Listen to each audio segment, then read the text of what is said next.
How to become a phlebotomist. Phlebotomists draw, take, and label blood used for medical testing. If you are not bothered by the sight of blood and are interested in a career in the medical field, this may be a job for you. In order to become a phlebotomist, you need to finish the required education for a phlebotomist, get certification and licensing, and find a job. Becoming a phlebotomist can be a fascinating career for those interested in working closely with patients and other medical professionals. Part 1: Finishing required education for a phlebotomist. 1. Complete your high school education. All phlebotomy training schools require that students are 18 years of age and have received their high school diploma or General Educational Development (GED) certificate. Even positions that do not require phlebotomy school do require a high school diploma. Classes in the biological sciences will be useful for a phlebotomist. If possible, take anatomy classes to learn more about the workings of the human body. If you did not complete your high school diploma, you can get your GED. This is an accepted equivalency for schools and jobs. Some people are hired as a phlebotomist and trained on the job. Many offices employing phlebotomists will not hire you even for these positions without a high school diploma. 2. Research a phlebotomy training school. Most phlebotomy training schools are one-year programs. You can take your classes usually at a technical or community college. If you research local community or technical colleges near you, it's likely that one will offer a phlebotomy program. Since you need hands-on experience taking blood, you will not find online-only programs, though some may allow you to take non-lab hours online. Some programs offer night classes. This may be especially useful if you're working at the same time. 3. Find out whether the phlebotomy training program is accredited. The top accreditation agency for phlebotomy is the National Accrediting Agency for Clinical Laboratory Sciences. This will guarantee that your certification program will be useful wherever you move, since each state has slightly different educational requirements. Your program should be accredited. You will be able to learn the best practices for the field so you are prepared for your job as a phlebotomist when you start. 4. Apply to a phlebotomy training program. When you're applying to a phlebotomy training program, you'll need to submit an application, transcripts, recommendation letters, and a short essay. Your essay should tell the program why you want to be a phlebotomist. Certain programs may have different requirements, but, in general, these are what you will need to complete your application. You will need to obtain transcripts from your high school or GED equivalent. It may also be a good idea to talk to high school teachers, career counselors, or former and current bosses for recommendation letters. You'll also need to write a short essay about why you want to be a phlebotomist. When writing the essay, draw on any personal and professional experience you have working in the healthcare industry. 5. Attend a 9-month to 2-year phlebotomy training program. Your training program will give you background in anatomy as well as blood collection, storage, and safety.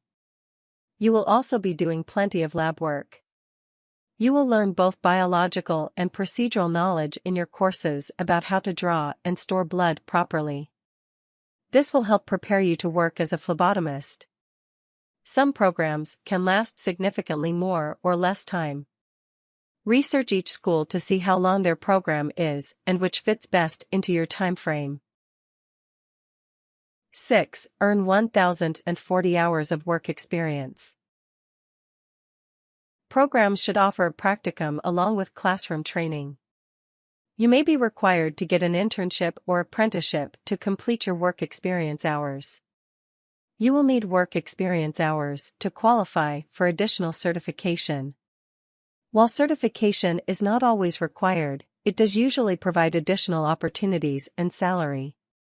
In addition to your work experience, you'll also need to complete at least 100 successful venipunctures. This shows you are able to successfully draw blood from human subjects.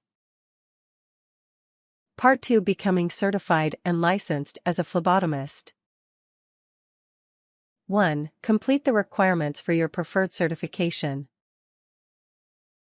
Depending on the type of certification you want, there are different requirements. You'll need to meet all of their requirements before becoming a certified phlebotomy technician. Requirements differ depending on the specific certification, but the basics usually include high school graduate or GED, 20 hours of phlebotomy courses, and certificate of completion of an accredited phlebotomy training program. Each certification is sponsored by a different agency. Make sure that agency is the best one for gaining licensing from your state. 2. Obtain national certification. Some states do not require licensing for phlebotomists, but all employers will look for certification. Gaining certification will help you get a job and advance your career. You can obtain the following certifications as a phlebotomist: Certified Phlebotomy Technician, CPT, Phlebotomy Technician, ASCP, Registered Phlebotomy Technician, RPT, and National Certified Phlebotomy Technician, NCPT.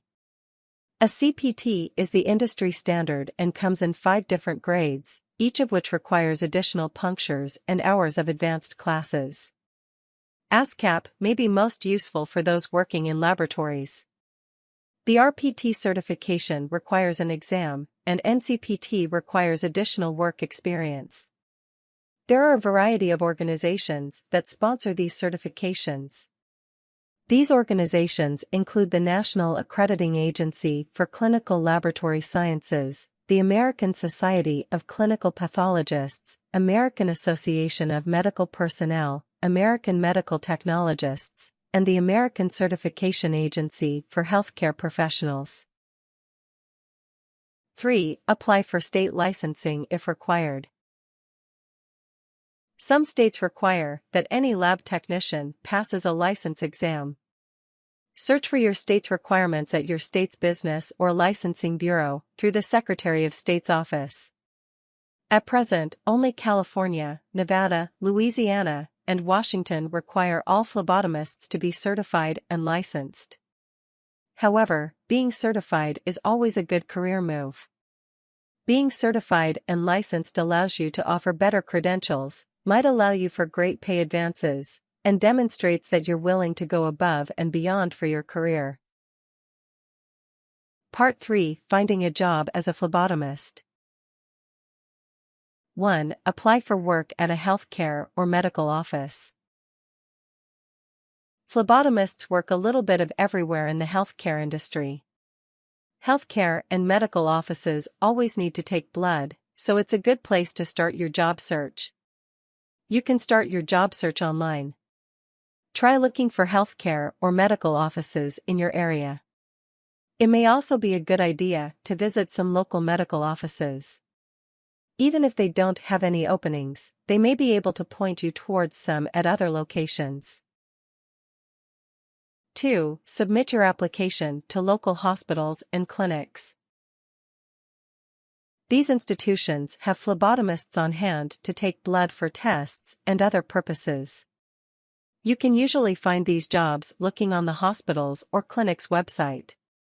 Hospitals constantly need phlebotomists. The initial application process can usually be done entirely online. Clinics also need phlebotomists. They may need to test blood there or take blood to send for additional tests elsewhere. 3. Look for openings at your local blood donor centers. Plasma businesses may also be looking for certified phlebotomists. Any offices that take blood as their primary business may be on the lookout for new phlebotomists. Offices such as the Red Cross are a great place to start. They take blood for donations everywhere and can also be a good company to work with. Plasma donation centers also take a lot of blood. Depending on the center, you may need additional training or certification.